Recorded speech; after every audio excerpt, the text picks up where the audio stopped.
یو ځل یو سړی راغی امام مالک صاحب د کتاب نه ځان ته پاساو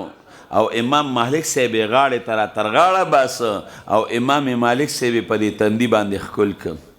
چې په تندي باندې ښکل کې امام مالک صاحب ورته وایي د کتاب نه دی ولې راپاڅول خو چې سبق مې بند کړی و را سره به مې لو شوي وي که نه ولې ما ته را تر غاړه زره باسلم ځان ته په تندي یې ولې ښکل کړم د خلکو په اوږو دې قدمونه واغېشتل دا دومره بېادبي دې وکړه وی جی تا ته څه پته لګي د خپل شان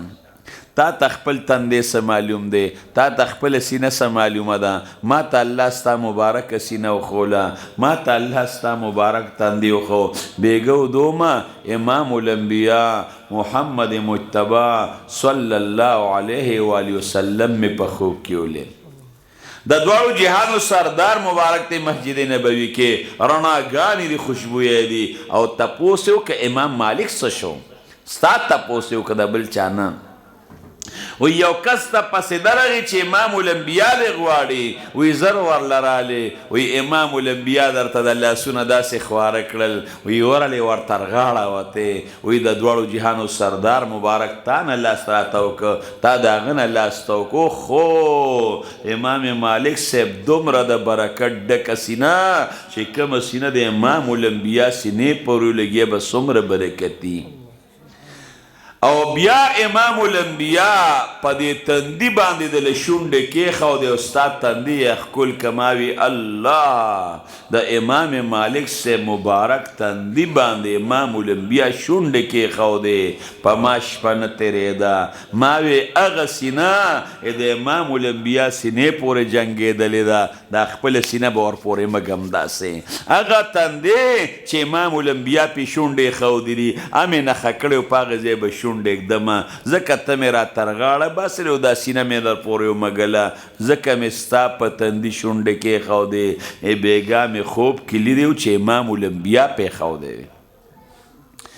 امام مالک صاحب ورته وایي ما چاتال نه دی ویلی خو زمام واوره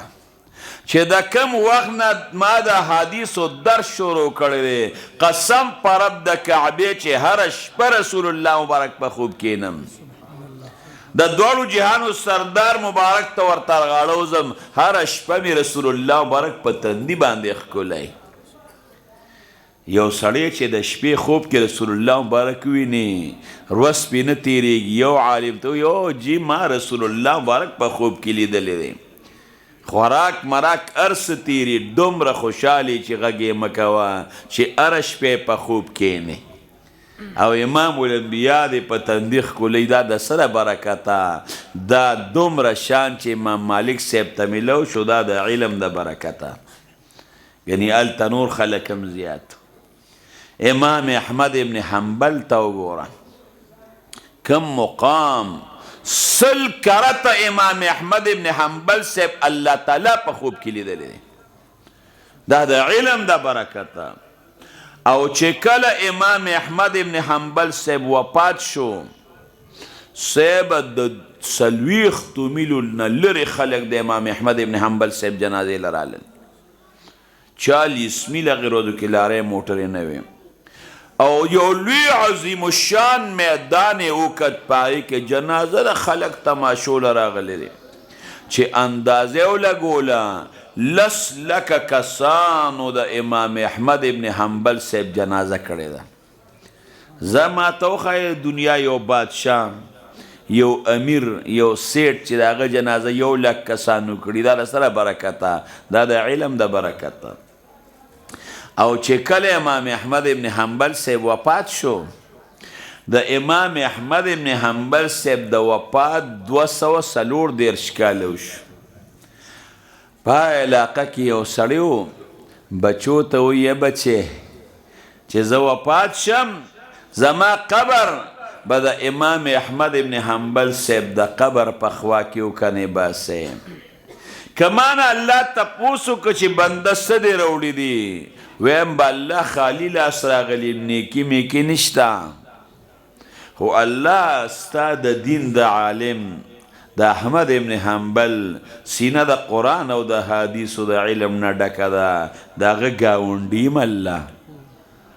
د هغه ګاونډي یم نو بس چې د هغه ګاونډي نو چې را سره څه کینو د هغې سړي قبر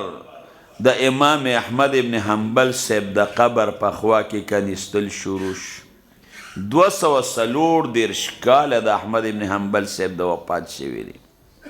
لاندې د احمد ابن حنبل صاحب د لحد نه چمان را پریوتل چې خلکو کت امام احمد ابن حنبل صاحب داسې روغ او تازه په قبر کې پروت و پوس وجود تا به وي چې اوس یې ښودی دی دنیا کې هم بادشاهي د دوی په قبر کې هم روغ وجود ځکه نه دا خپل صدر کاکا وګوره دا چې زمونږ صدران دي دا وګوره او قبر کولو که ټوله مغبره کې به ډډوځي راشه هغه په قبر کې څنګه پراته دي هغه مال او دولت چې زمونږ د صدرانو سره و هغه مال او دولت چې د سیټانو سره و او د دین نه لرې آیا قبر کې ورته څه پیدا ورسوله دا به ورته محشر په میدان کې پیدا ورسوي دا به د الله د عذاب نه خلاص کړي هغه عالم سپینو جامو والا هغه الحمدلله په قبر کې هم روغ رمټ پروت دی دا د علماو هغه شان او بیا علما خو ډېر لوی خلک دی د علماو ادب چې چا کړی د هغوی لوی شان دی د هغوی لوی شان هغې علاقه کې یو کس و سیر سقطي رحمت الله علیه پیر صاحب نیک سړی و هغه د ولي په غاړه ناست دی او درس کوي پاسې د زینو خو لاندې احمد ابن حنبل صاحب ناست دی دا خو چې خولې کې مې اوبه واچولې او تو مې کړې لاندې په احمد ابن حنبل ورلې هغه هم چاره دام کې دا خو غټه بېادبي ده راپاسېد او د امام احمد ابن حنبل صاحب نه لاندې اودس ته کېناست د هغه نه به زه بره کېنم د الله شان دی مرګ شته یو مرید په خوب کې ولید پیر صاحب الله در سره څه وکړل وی چې الله ته ور مخامخ شوم الله پاک وی د ده نیکي او بدۍ راوړی زما نیکي او ګناهونه حاضر شو زما نیکۍ کمې ګناهونه مې زیات و بس په ما رچ راغی بالکل خاموشي ده وی رب العالمین د طرف نه حکم وشو چې دا جنت ته بوځې وی ما ته الله وی تا ته پته لګي چې په سمې وبخلې ما وی نه الله رحم دې زیات دی وی راته وی زما د دین د عالم د احمد ابن حنبل ادب دې کړی و د هغه نه لاندې دې چاره دام کړی و نو د هغه په هغې ادب مې جنت ته ور داخل کړی علما خو پرېږده د هغوی چې چا ادب او احترام هم کړی الله پاک یې بخي دومره لوی شان اسماعیل خراسانی رحمت الله علیه بادشاه و نیک انسان د هغې علاقې یو لوی عالم ورله راغی چې عالم راغی اسماعیل خراسانی صاحب زر د تخت نه پاسېد تاج په سر د تخت نه پاسېد ټول وزیران هم پاسېدل د عالم پروتوکول کوي زر اسماعیل خراسانی صاحب عالم د مخ نه لاس نه ونیو مولوي صاحب الا په دې تخت کېنه په تخت یې کېنو لکه د غلامانو په شان ورته په ځمکه کېناست عالم ورته وایي دلته کېنه نه دي وایي تخت ستا لایق دی ته به پرې ناست یې زه په دې ځمکه ناست یم جي څنګه راغلی وی مولانا صاحب ورته وایي زما څه کار و هغې کار پسې راغلی سمدستي د هغه کار وکړم اسماعیل خراسانی صاحب اوه قدمه عالم پسې واغېستل د شپې خوب کې اسماعیل خراسانی بادشاه امام الانبیاء د دوړو جهانو سردار مبارک ورته وایي د دې عالم سینه زما د حدیثو نه ډکه وه د قرآن د علم نه ډکه وه او تا هغه په تخت کېنو اسماعیل چې تر څو پورې ته جمدی وې تخت به ستا وي څوک به درنه په جون بادشاهي نه لیځه او هغه عالم پسې دې اوه قدمه واخیستل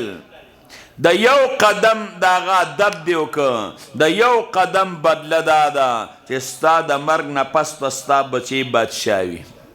چې دویم قدم دی واغیش د هغې بدله داره چې د بچي د پس په د نوسې بادشاه وي. دریم قدم دی واغیش کړوسې به د بادشاه وي. څلورم قدم دی واغیش کودې به د بادشاه وي. اووه قدمه دی غیشتي دي، اووه پشتو پورې به بادشاهي ستا نسب کې چلیږي.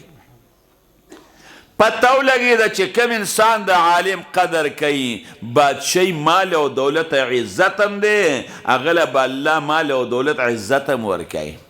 چې کوم سړی د عالم ادب کوي، اسماعیل خراساني ته رسول الله مبارک وایي اووه پشتو پورې به بادشاهي په نسب کې چلیږي. څه مقصد؟ الله به بچی هم درکوي، ځوانۍ کې به هم نه مري، بوډاتوب ته به رسي، بادشاهي به میلاویږي. پته ولګېده چې څوک د علماو ادب کوي الله به نارینه اولاد هم ورکوي.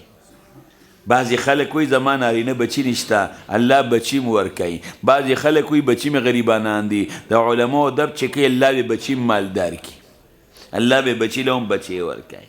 علما خو پرېږده، د علماو چې چا ادب کړی د هغوی څومره لوی مقام، بل بچی به علم ته وبس. موږ دا نه وایي چې ډاکټر ته مه جوړوه، ډاکټر هم ته جوړ کا، سیکنډ ټیم کې مدرسې ته ولېږه، علم ته وباسه. ماشاءالله علم کې ډېر زیات خوند دی. زما والد صاحب عالم، زما مشهور شیخ الحدیث حضرت مولانا محمد ادریس صاحب ټول پیژنې، الحمدلله عالم. باباجي زمون ډېر لوی عالم او ډېر لوی مفتی، ډېر لوی محدث. او بیا د باباجي پلار زمون عالم نسب په نسب. د الله شان ته ګوره، زما روارانی احمد هغه چې 12 پاس کې پی سی وکړه، نو هغه وی یاره زه پکې ډاکټرۍ سبق ویم. پلار شیخ صاحب میډیکل کالج کې داخل کړ، ټول کور خپه چې خدای پاکه شیخ صاحب له خو الله ډېر لوی علم ورکړی دی، سمندر په شان. هر چا که سمندر نه دی لیدلی، خو هر چا ته پته چې کراچۍ کې سمندر شته. که شیخ صاحب چا هم نه لیدلی، خو هر چا ته پته چې چارسده کې شیخ ادریس صاحب شته. ماشومان هم پیژنې او زوی هم پیژنې او لوی هم پیژنې او ټول یې پیژنې. تقي عثماني صاحب به علما او طالبان پیژني، او شیخ صاحب یو داسې انسان دی چې زنانې هم پیژني، بوډاګانې هم پیژني، ماشومان هم پیژني، طالبان هم پیژني، عالمان هم پیژني، محدثین هم پیژني، هر څوک یې ماشاءالله پیژني. نو موږ خپه وو چې دا به څه چل کېږي. یو کال پکې سبق انیس احمد وی، په دویم کال یې سبق وی، الله د میډیکل نړه تورک. مور ته وایي یاره زه خو د میډیکل کالج دا سبق پرېږدم، ډاکټري م بي بي اس تو پرېږده. باجان ته مې وګوره، لوی لوی ډاکټران وله دلته راځي، په خپو وله زور کوي، لوی لوی انجینران راځي، په خپو وله زور کوي. موږ کره د څه کمې دی. اوخ چې دا خبره وکړه، والد صاحب په قبر مې د الله انوار راوورئ، بس هغه وی که خیري کار وشو. په منډه لاړ، رزړو ته لاړ او د هغې ځای نه د رسګلو د رزړوالو مټیانو دا ډبي راوړل او په جینکو ماشومان من کره مسبقونو مدرسه ده،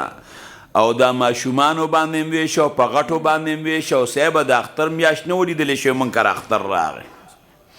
بس که انیس احمد پرېښوده او که نه پرېښوده، والد صاحب مې مټیانو ویشل، بس سبق پاتې شو. دا د الله پاک ته عالم جوړ که الحمدلله. څه کمې دی دا که بل کور وی ماتم به وکړه چې خو 2 کاله ویلي او 3 کاله پاتې و، داسې چلو شو بچی م لیونی شو. قسم په الله چې نن هم پې پلار خوشحاله دی، نن هم پې مور خوشحاله ده، نن هم پې رونه خوشحاله دي، خویندې پې خوشحاله چې شکر دی خدای چې عالم دې ته جوړ کړم. الحمدلله علم لوی مقام لري. زما بل وراره دی سلمان د انیس احمد رور دی، هغه نه خدای پاک ډاکټر جوړ کړي، ام بي بي اس ډاکټر دی. هغه ژبه کې لږ لکنت و، ژبه انخطا. شیخ صاحب علم فصاحت غواړي، خبرې کې چې فصاحت وي، نو دی به درس سبا نشي کولی. هغې میډیکل کالج کې داخل کړ، الله ته ام بي بي اس ډاکټر د هغه نه الحمدلله جوړ کړ. هغه ارمان یې م الله ورجو. یو بچی علم ته وباسئ که نه، یو نه ام بي بي ډاکټر جوړ که، یو علم ته وباسه، پرې قیمه یریږه. که ستا دی بچی د الله د رضا دپاره علم وکړي، اخلاص پکې و، او ستا په بچي لوږې تندې تېرې شوې، او ستا په بچي غربت راغې، تورمزو کې د چا نه تپوس وکړی یوسف قبر کم دی، تشي متیازې پرېږده، زما په قبر ډکې متیازې مې وکړې، تا دروغ ویلي. قسم په خدای که ما ته دا پته لګي چې کوم محدثین دي او هغه په نور ورونو کې کمزورې. ما نه دی لیدلی داسې. حسن جان مولوي صاحب 4 زامن دي، 4 واړو باندې علم کړی دی. یو یې لور وه زما په مشر ورور په شیخ صاحب باندې واده ده، ما ته ډېره نږدې پته ده. یو ورور یې په زراعتو کې افسر، نور ورونه یې نوکران، او دا هغه نور ورونه یې څوک نه پېژني. حسن جان مولوي صاحب ټول خلک پېژني. قبر کې پروت دی خو جمدی دی. د مال او دولت په لحاظ سره قسم په خدای که هغه نور ورونه د حسن جان مولوي صاحب 10مې حصې ته هم رسي. هر کال به حج له ته عمرې له به ته په ملکونو ګرځېده. ولې خو د یو پلار بچي و اکبر جان مولوي صاحب زامنو، علم کې به الله دنیا هم دله درکوي، عزت به هم درکوي، قبر به دې هم خشتوي. خو چې علم کې نو د دې دپاره به نه کوې چې ما ته به مولي او ټیپر او چرګوټۍ میلاویږي. نه، مقصد به دې د الله رضا وي. د خېټې او د موټر دپاره به نه کوې، مقصد به دې د الله رضا وي. نور به درکوي الله. یو بچی علم تو باسه، داسې نه چې بچی هم د قرآن حافظان شو او زه حفظ یې وکړه بس دا کافي ده. نه، د دې دین سره نسبت پیدا کړئ. ګورې دا علم تو باسه یو بچی، ته بیا تماشه کوه. دا وګوره مولوي صاحب جامو ته وګورئ، پټکي ته وګورئ، او تاسو ځانونو ته م وګورئ. ستاسو په نسبت ماشاءالله جامع پاکه ده. څه کمې دی په الحمدلله. او څومره خوش قسمته دی د قرآن خدمت کوي، د الله کلام خلکو ته ښایي. وباسو به بچي علم ته که نه، یو بچی خامخا علم ته وباسئ چې په کورونو کې الله عالمان پیدا کړي، چې دا بچی سبا تاسو جنت ته لاس نه ونیسي، ځان سره جنت ته بوځي. دا بچی په رزق یې مه یارېږئ. رزق به الله ورکي، کور به الله ورکي، ښځه به ټول نه خشته الله ورکي. الحمدلله. دا مه وایه ستاسو د نورو بچو نه به د عالم ښځه هم خشته وي، کور به هم خشته وي، هر څه به یې خشته وي. زموږ رشته دار دی د دې ټول پاکستان د ګیسونو مشر، یو ورور د هغه برګډیر و، زما د ترور زوی برګډیر و، پوج کې لویه بلا و د عیسائی کې برګډیر اوس وفات شوی دی. او هغه سره دومره مال او دولت دی چې د هغې څه اندازه نشته. او بعضې وخت کې هغه یو خبره کوي، وی شیخ صاحب نوم والي نو هغه خو رشته دار هم دی او مشر دی. هغه وی ارمان چې د ادریس په شان سبق مې ویلی وي نو څه ښه به وه. مال مې را جمع که، د بچو نه مې ډاکټران جوړ کړل، ټول عمر مې پکې تېره کړه، بیمار یم، زما پکې څه خوراک دی. اوس قبر ته نږدې یم، په هغې خپله تېره شوې زندګۍ سوچ کوم. دا د هغه تر څه کمې دی. ارمان چې زه طالب وې او زه عالم وې نو څه ښه به وه. ارمان چې زما په خپلو بچو نه ډاکټران نه وې جوړ کړي او ما د خپلو بچو نه عالمان جوړ کړي وي نو څه ښه به وه. هغه خلک چې موږ هغوی تپس کېږو، د هغوی مال او دولت تپس کېږو، هغه خلک علماو تپس کېږي چې الحمدلله زموږ بچي عالمان وي. او اوس خو موږ ولیدل الحمدلله